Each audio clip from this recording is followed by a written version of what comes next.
Hey, compassion is a strategy that can be employed by anyone, um, including politicians. The U.S. government could end the blockade, um, not as part of a negotiation and an agreement, but as an act of kindness.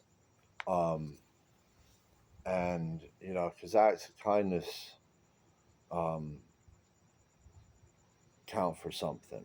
Um, maybe Iran doesn't immediately change their own posture in the war, but there's lots of parties in the international community, and it's going to mean a lot. It's going to mean something to some of those parties, possibly a lot to some of them, um, such as the owners of ships or cargo that can now traverse, or the eventual consumers of that cargo. So that would be a good thing to do. Um, so I would recommend doing that immediately. Um, there are other things that would be cool, compassionate things that the government could do. Um, you know, I suggest a lot of these in my book, um, but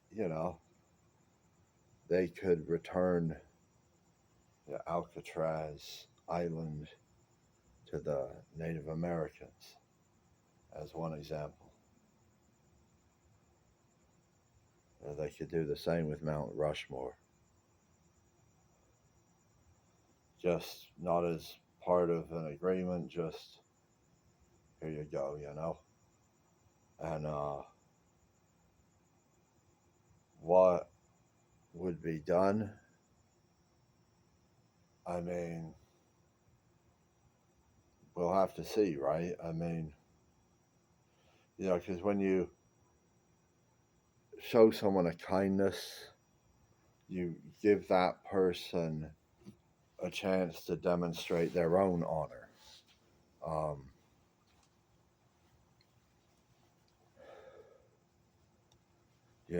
their own willingness to um, work towards the bridge that needs to be built. Um, there's a lot of things that people don't need to agree upon to agree upon the things that need to be agreed upon. Um, one big thing is land ownership. Um, who owns what? Who gets to decide, and to what extent? Um, what goes on what piece of land? Um, I make suggestions for that in my book.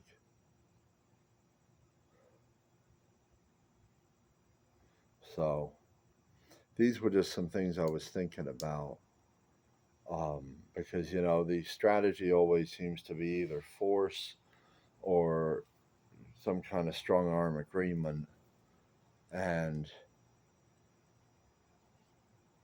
yeah, discourse. That's what my book is called. That's what I believe in. I believe in communicating to try to find win-win solutions. Um, but I also believe in compassion, and compassion is the theme of discourse. Um, and I think it's a tool that could really benefit a lot of people.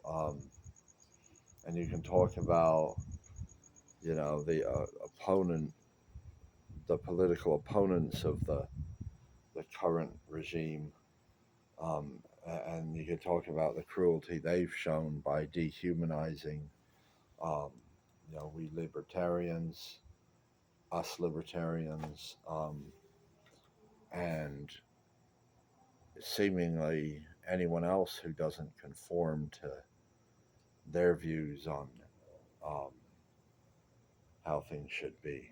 So